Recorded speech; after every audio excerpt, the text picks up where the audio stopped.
한국 같은 나라에서 어떻게 선진국 기술을 따라올 수 있겠어? 여기 미국에서 건축 관련 전문가로 일하고 있는 외국인 여성이 있습니다. 이 사람이 국제기구에서 활동하던 중간에 건축 관련 회의에서 한국 대표가 발표한 내용 때문에 회의장이 난리가 났다고 하는데요. 현장에 있던 이 사람도 그 회의에서 들은 내용 때문에 한국으로 급하게 떠났다고 합니다. 대체 무슨 일이 있었던 걸까요? 오늘의 사연 지금 시작합니다. 안녕하세요. 저는 에밀리 카터예요. 미국 출신 구조 엔지니어이고 UN 지속가능 건축회의 기술 자문으로 일하고 있어요. 그날 저는 사무실 창가에 서서 길 건너편의 회색 건물들을 바라보고 있었어요. 건물에 대해서 그리고 어떻게 만드는지에 대해 모든 걸 알고 있다고 생각했죠. 하지만 정말 틀렸더라고요. 제네바로 가는 여행을 위해 가방을 싸면서 편안한 등산 재킷을 고쳐 입고 있었어요. 항상 실용적인 옷을 입고 중요한 서류가 들어있는 작은 배낭을 메고 다녔거든요. 파란 눈으로 책상 위에 있는 12살 딸 릴리의 사진을 힐끗 보고 있었어요. 곧 돌아올게라고 혼잣말하면서 회의 여행을 위한 체크리스트를 정리하고 있었죠. 저는 목록 만들고 계획을 따르는 걸 정말 좋아해요. 그냥 제 성격이 그래요.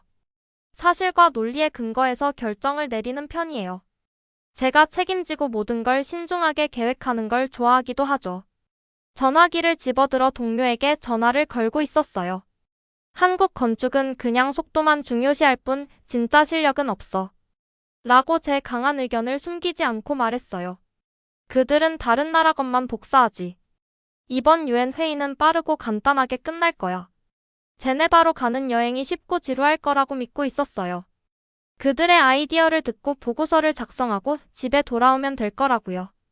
그저 완료해야 할 또 하나의 일일 뿐이었죠. 좋은 건축이 무엇인지 너무 잘 알고 있다고 확신하고 있었어요. 제네바의 회의실은 여러 나라에서 온 사람들로 가득 차 있었어요. 각 팀은 재난 후 사람들을 빠르게 수용할 수 있는 아이디어를 보여주고 있었죠. 프랑스 팀은 접이식 텐트 주택을 발표하고 있었고, 독일 팀은 표준 컨테이너 시스템을 보여주고 있었어요. 스웨덴 팀은 재활용 재료로 만든 친환경 대피소에 대해 이야기하고 있었죠. 메모를 하면서 고개를 끄덕이고 있었어요. 이런 종류의 임시 해결책들이 예상했던 거였거든요. 놀라운 건 없었어요. 그때 한국 팀이 일어섰어요. 그들이 말하기 시작하자 방이 조용해지고 있었죠. 저희는 1년 3개월 만에 13층 106세대 주택 단지를 완공했습니다. 라고 발표자가 말했어요. 글씨를 쓰다 멈췄어요. 펜이 종이 위에서 멈춰 있었죠. 천천히 고개를 들었어요. 그건 불가능해. 라고 누군가 가까이서 속삭이고 있었어요. 저도 같은 생각이었어요. 어떻게 그렇게 빨리 진짜 건물을 지을 수 있을까요? 텐트나 컨테이너가 아니라 13층짜리 진짜 아파트 건물이요? 미국이나 유럽에서는 아마 1년 반은 걸릴 텐데요. 그들은 용인 영덕에 있는 경기행복주택 모듈러 단지의 사진을 보여주고 있었어요. 평범한 아파트 건물처럼 보였죠. 현대적이고 깨끗하고 매력적이었어요. 유닛들은 공장에서 제작되었습니다. 라고 발표자가 설명하고 있었어요. 모든 것이 거기서 설치되었죠. 벽, 배관, 전기, 주방, 조리대까지. 모두 완성된 상태로요. 그리고 현장에서 조립했습니다. 더 많은 사진들이 건물이 조립되기 전에 이미 벽지, 욕실, 싱크대가 설치된 방들을 보여주고 있었어요. 제가 전혀 예상하지 못했던 거였죠. 이 건물은 지진, 방수, 소음 제어에 관한 모든 기준을 충족합니다. 라고 그들이 계속 말하고 있었어요. 임시 건물이 아닙니다. 사람들이 다음 달에 입주할 예정입니다. 방은 계속 조용했어요. 이건 빠른 비상 대피소가 아니었어요. 사람들이 실제로 살 수 있는 진짜 해결책이었죠. 호텔 방에서 그날 밤 딸에게 전화를 걸고 있었어요. 릴리, 우리 계획을 바꿔야 할 것 같아. 라고 내 침대 위에 펼쳐진 한국 발표 자료를 보면서 말했어요. 우리가 직접 한국에 가서 이 건물을 봐야 할 것 같아. 하지만 엄마, 그녀가 불평하고 있었어요. 언어도 모르는 낯선 나라의 학교에 가기 싫어요. 알아, 얘야, 내가 말했어요. 하지만 이게 중요할 것 같아. 이게 진짜인지 확인해야 해. 만약 진짜라면 재난 후 사람들을 위한 집을 짓는 방식에 대한 우리의 생각을 바꿀 수 있을 거야. 전화를 끊고 다시 한국 아파트 건물의 사진을 보고 있었어요. 단 1년 3개월이라니. 불가능해 보였어요. 하지만 진실이라면? 직접 눈으로 봐야 했어요. 시험해보고 도전하고 이해해야 했죠. 이건 내가 계획했던 단순한 여행이 아닐 거라는 생각이 들고 있었어요. 뭔가가 내 편안한 확신의 세계가 곧 변할 거라고 말해주고 있었죠. 얼마나 많이 변할지는 그때는 몰랐어요. 비행기가 인천공항에 살짝 흔들리며 착륙하고 있었어요. 릴리가 제 옆에 앉아 있었는데 갑작스러운 한국 여행에 여전히 기분이 좋지 않아 보였어요. 말하지 않아도 얼굴에 감정이 그대로 드러나 있었죠. 그 마음을 이해했어요. 저도 긴장하고 있었거든요. 다른 이유에서였지만요. 짐을 찾으면서 릴리에게 말했어요. 우리는 KTX 열차를 타고 수원역에 가야 해. 그 다음에 버스를 타고 용인으로 가는 거야. 릴리는 책에서 고개를 들지 않은 채 고개만 끄덕이고 있었어요. 언어도 모르는 새 학교에 가는 것에 대해 걱정하고 있다는 걸 알고 있었죠. 하지만 저는 현장에서 무엇을 발견하게 될지 걱정하고 있었어요. 한편으로는 아직도 한국인들이 틀렸다는 걸 증명하고 싶었거든요. 빠른 건축은 보통 품질이 낮다는 거죠. 제 경력 내내 그렇게 믿어왔어요. 기차가 한국 시골을 매끄럽게 달리고 있었어요. 창밖으로 멀리 산들이 솟아있고 현대적인 도시들이 스쳐 지나가고 있었죠.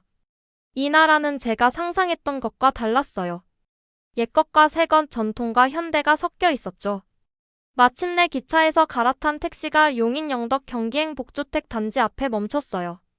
저는 인도에 서서 우리를 지구 반대편까지 오게 한 그 건물을 올려다보고 있었어요. 13층. 106세대 아파트. 모두 1년 3개월 만에 지어졌다니.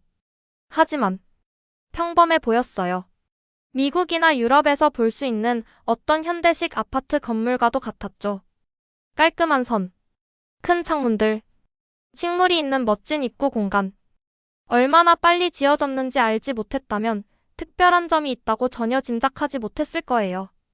여기가 그 건물이에요? 릴리가 실망한 듯한 목소리로 물었어요. 그냥 평범한 건물처럼 보이는데요. 천천히 고개를 끄덕이며 여전히 쳐다보고 있었어요. 바로 그게 저를 충격에 빠뜨린 거였죠. 미완성이거나 저렴해 보이거나 이상해 보여야 했는데 그렇지 않았어요. 주황색 안전조끼와 흰색 안전모를 쓴 남자가 우리에게 다가오고 있었어요. 그는 굵은 눈썹 아래 친절한 갈색 눈을 가진 풍화된 얼굴을 하고 있었죠. 그의 강한 손은 오랜 세월 힘든 일을 해왔음을 보여주고 있었어요. 환영합니다. 그가 통역사를 통해 말하고 있었어요. 저는 이 프로젝트의 실무자 박경수입니다. 그의 손을 잡았을 때 손바닥에 있는 거친 굳은 살이 느껴졌어요. 이 사람은 많은 건물을 지어온 사람이었죠. 모듈이 어떻게 조립되었는지 보고 싶습니다. 라고 말했어요. 가슴이 설렘과 의심으로 빠르게 뛰고 있었지만 전문적으로 들리려고 노력하고 있었죠. 박경수 씨는 고개를 끄덕이고 건물 쪽으로 우리를 안내했어요. 그는 자부심을 가지고 걸으며 지나가면서 특징들을 가리키고 있었죠. 각 모듈은 공장에서 완전히 만들어졌습니다. 그가 설명하고 있었어요. 벽, 바닥, 전기 시스템, 배관, 심지어 벽지와 부엌 싱크대까지 모듈이 이곳에 오기 전에 설치되었습니다. 표정을 무표정하게 유지하려고 노력했지만 속으로는 머리가 빠르게 돌아가고 있었어요. 건물은 현장에서 조각조각 지어요. 그게 작동하는 방식이고 항상 그렇게 해왔어요. 완성되었지만 아직 입주하지 않은 아파트에 들어갔어요. 바닥은 매끄러운 나무였고 벽은 깨끗한 흰색 페인트로 칠해져 있었죠. 주방에는 이미 현대적인 가전제품이 설치되어 있었고 욕실에는 샤워기와 세면대가 완비되어 있었어요. 천천히 공간을 돌아다니며 벽을 따라 손을 움직이고 모서리를 확인하고 결함을 찾고 있었어요. 텅 빈 부분이 있는지 듣기 위해 벽을 두드리고 천장이 벽과 만나는 곳을 살펴보고 창문이 부드럽게 열리는지 확인하고 있었죠. 모든 것이 단단했어요. 모든 것이 잘 만들어져 있었죠. 믿을 수 없었어요. 모듈은 철골 구조로 만들어졌습니다. 경수 씨가 설명하고 있었어요. 블록처럼 쌓아요. 이런 방식으로 최대 30층까지 지을 수 있습니다. 노트를 꺼내어 빠르게 적기 시작했어요. 손이 조금 떨리고 있었죠. 이건 진짜였어요. 제가 예상했던 것이 아니었어요. 그날 저녁 우리는 단지 내 임시 숙소로 이동했어요. 릴리는 단순하지만 편안한 공간을 둘러보고 있었죠. 정말 여기 있어야 해요? 그녀가 작은 가방을 풀면서 물었어요. 응, 그날 본 것에 여전히 정신이 팔려 있으면서 말했어요. 이 건축 방식을 연구해야 해. 어떻게 이걸 했는지 이해해야 해. 해가 지면서 켜지는 도시의 불빛을 창밖으로 바라보고 있었어요. 내일 릴리는 새 학교에 갈 거고 저는 이 건물에 대한 모든 것을 테스트하고 측정하기 시작할 거예요. 한국인들이 틀렸다는 것을 증명할 생각으로 왔는데 이제는 그렇게 확신하지 못하고 있었어요. 만약 빠르게 집을 짓는 것에 대해 내가 알고 있던 모든 것이 틀렸다면? 만약 재난 후 사람들을 돕는 더 나은 방법이 있다면? 새롭고 중요한 것의 가장자리에 서 있는 것 같은 느낌이 들고 있었어요. 그저 그 선을 넘어설 만큼 용감해져서 내가 알고 있다고 생각했던 것을 놓아줄 필요가 있었죠. 창밖으로 다른 아파트의 불빛이 켜지는 것이 보이고 있었어요. 짧은 시간에 지어진 진짜 집에 살고 있는 진짜 가족들이요. 불가능해 보였어요. 하지만 그것이 바로 눈앞에 있었죠. 아침 햇살이 우리 아파트 창문으로 쏟아져 들어오고 있었어요. 저는 이미 작업복을 입고 클립보드를 준비한 상태였죠. 오늘부터 이 건물에 대한 실제 테스트를 시작할 예정이었어요. 가방에는 국제 건축 기준 목록을 넣어두었고 모든 것을 확인할 생각이었죠. 릴리는 작은 식탁에 앉아 아침을 먹고 있었어요. 긴장한 표정이 역력했죠. 시계를 확인하며 말했어요. 괜찮을 거야. 그냥 너 자신답게만 하면 돼. 말은 쉽죠. 그녀가 중얼거리고 있었어요. 엄마는 엄마가 아는 일을 하잖아요. 저는 아무도 이해할 수 없는 학교에 가야 한다고요. 그 말이 맞았어요. 릴리에게 정말 힘든 일이었죠. 아파트를 나서기 전에 빠르게 그녀를 안아주었어요.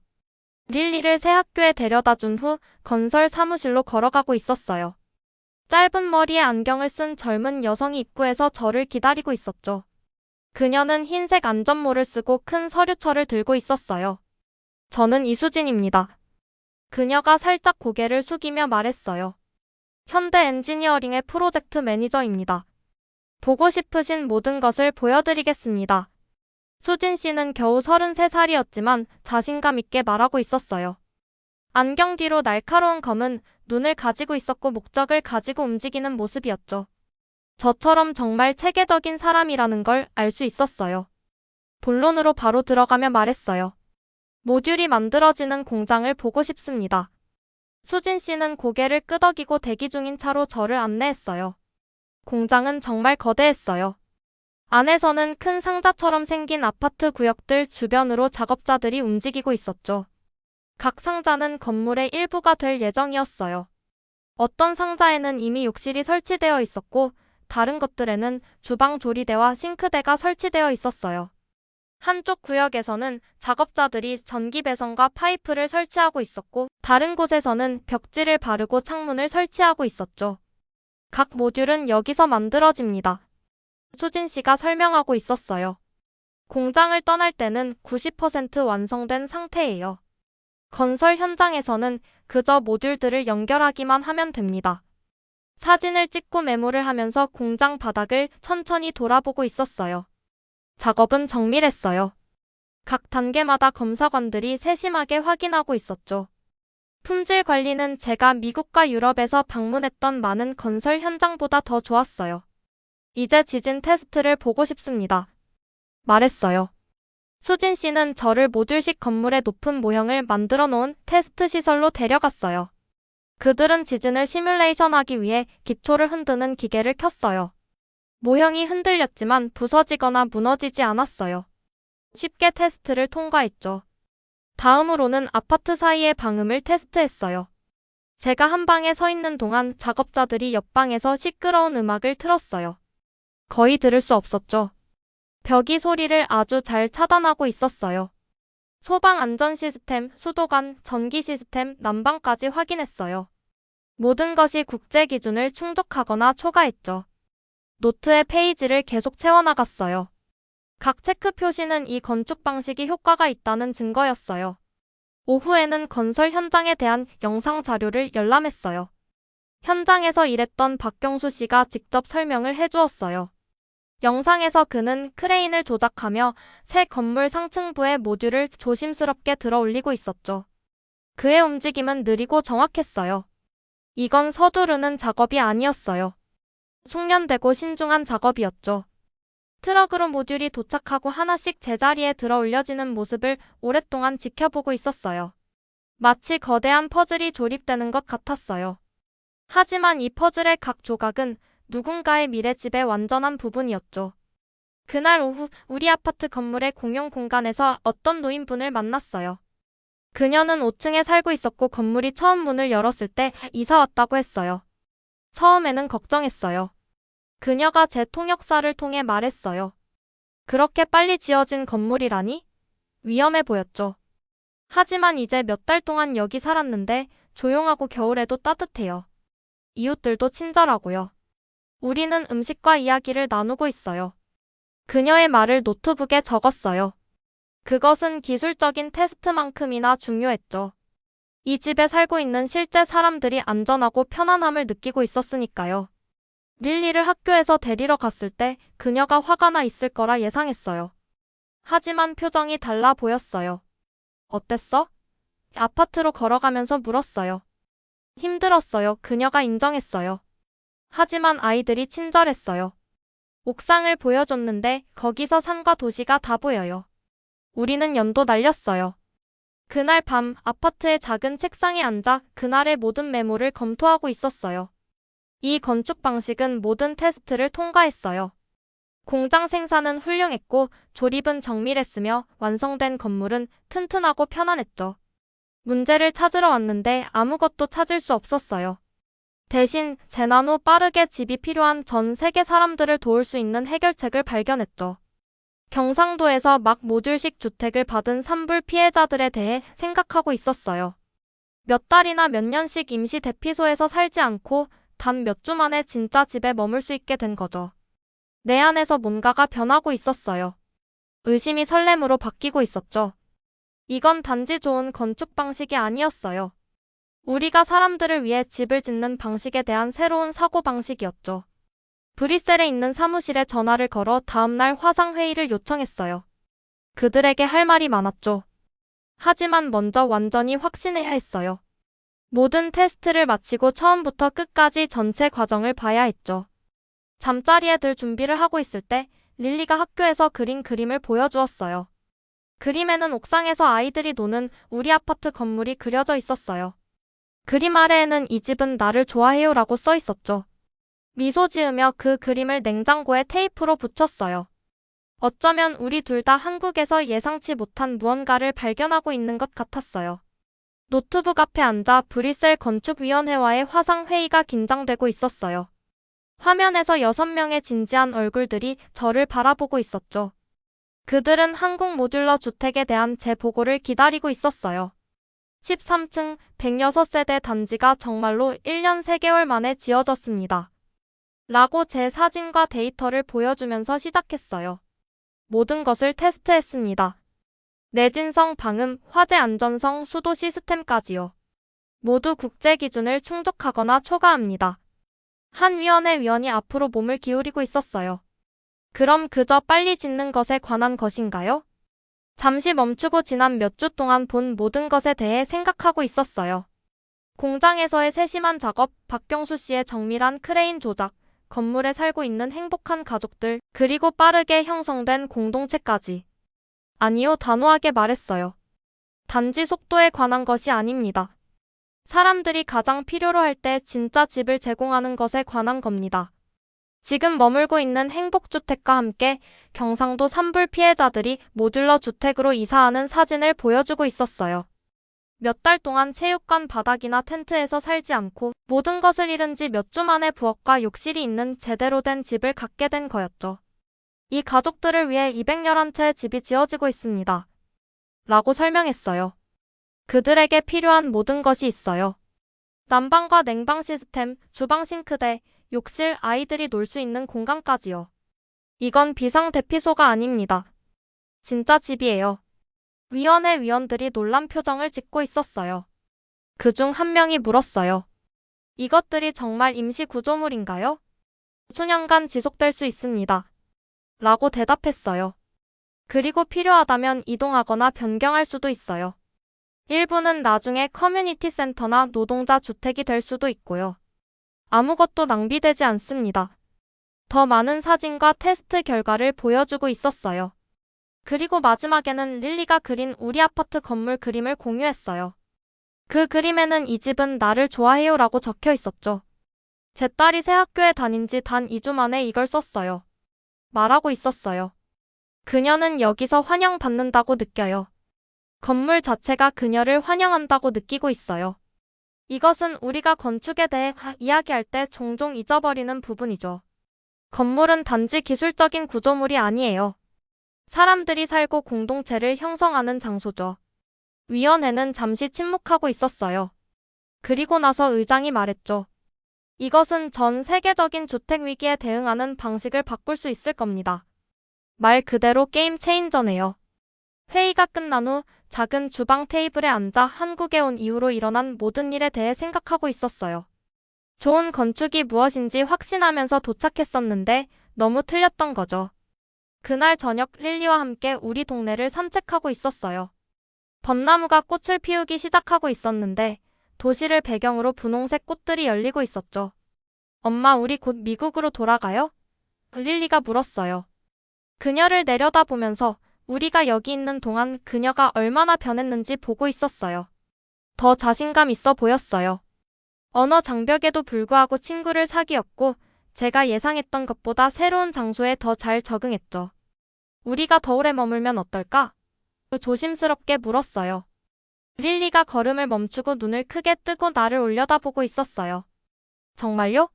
한국에 머무르는 거예요? 천천히 고개를 끄덕였어요. 글로벌 기술 자문으로 일자리를 제안받았어. 이 건축 방식을 다른 나라들과 공유하는 것을 도울 거야. 미국의 우리 집은요? 그녀가 물었어요. 일단은 유지할 수 있어 말했어요. 하지만 여기에서 새 집을 마련할 수도 있지. 다음 날 결정을 내렸어요. 한국 정부는 저에게 특별기술 비자를 승인해 주었고 릴리는 근처 초등학교에 정규 학생으로 등록되었어요. 우리의 임시 체류는 새로운 인생 경로가 되었던 거죠. 한국에서 살아가는 법을 배우는 것은 놀라움의 연속이었어요. 건물 안에서 신발을 벗는 법을 배워야 했고 이웃들과 함께 김치 담그는 법도 배웠죠. 때로는 문화적 차이가 웃음을 자아내기도 했어요. 누군가 제 발이 춥지 않을까 걱정하며 양말을 선물해 주었을 때처럼요. 하지만 가장 큰 변화는 내 안에서 일어나고 있었어요. 너무 빨리 지어진 품질이 낮은 건물을 발견할 거라고 생각하며 한국에 왔는데 대신 사람을 우선시하는 사려 깊은 디자인을 발견했죠. 전 세계 재난 피해자들을 도울 수 있는 건축 방식을 발견한 거예요. 몇 주 뒤 안동의 현장에 서 있었어요. 그곳에서는 산불로 모든 것을 잃은 가족들을 위한 더 많은 모듈러 주택이 있었죠. 한 노인분이 인터뷰를 하면서 눈물을 글썽이고 있었어요. 그녀가 제 통역사를 통해 말했어요. 몇 달 동안 학교 체육관에서 살 줄 알았는데 진짜 집이 생겼네요. 그날 저녁 UN 위원회에 보내는 최종 보고서에 이렇게 적고 있었어요. 저는 건설 방법을 평가하기 위한 기술 자문으로 한국에 왔습니다. 저는 건축의 중심에 사람을 두는 신념을 가진 사람으로 남고 있습니다. 여기서의 진정한 혁신은 단지 빨리 짓는 것이 아닙니다. 마음을 담아 짓는 것입니다. 릴리는 또 다른 그림을 우리 냉장고에 걸었어요. 이번에는 집 사이에서 음식을 나누는 사람들과 함께 우리 동네를 그렸죠. 그녀는 이렇게 썼어요. 실수를 해도 여기선 환영받아요. 그녀의 작품을 보면서 미소 짓고 있었어요. 우리는 둘 다 한국에 왔을 때 찾지 않았던 것을 발견했죠. 건물이 단순한 구조물 이상인 곳을 발견했어요. 심지어 모든 것을 잃은 후에도 사람들을 집으로 환영하도록 설계된 공간이었죠. 용인 전체에 불이 켜지는 것을 바라보며 혼잣말을 중얼거리고 있었어요. 기술을 위해 왔지만 사람들 때문에 머물고 있어. 그 순간 이 여정이 나를 영원히 바꿨다는 것을 알고 있었어요. 더 이상 건물만 신경 쓰는 구조 엔지니어가 아니었어요. 최고의 건축이 공동체를 만들고 마음을 치유한다는 것을 이해하는 사람이 되었죠. 오늘 영상은 어떠셨나요? 마음에 드셨다면 구독과 좋아요 부탁드립니다. 감사합니다.